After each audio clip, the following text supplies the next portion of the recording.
Здравейте, тези, които следвате YouTube профилът ми, понеже няколко години вече не съм качвал никакви видеа. Преди това имаше видеа на тема лични финанси, икономика, инвестиции.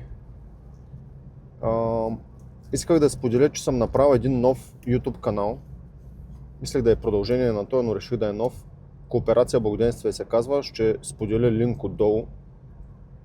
И тези от вас, които се вълнуват от темата за икономиката, не толкова личните финанси, но как можем да развием един кооперативен модел от нулата. Ние вече началото на годината почнахме, няколко месеца работим.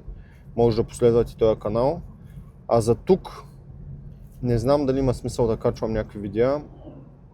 Той има смисъл, ако има някакъв интерес. Ако някой би искал да се споделят някакви видеа тук, моля в коментар да напише по какви теми, и ако има няколко желаещи, стига да не е само един човек, от време на време може да споделям някакви неща, които не просто да губят времето на хората, а да скроваме, ами и да са полезни. Така че ако решите, напишете някакъв коментар. Благодаря на тия, които са били последователи на канала и са гледали информацията, и успешен ден на всички!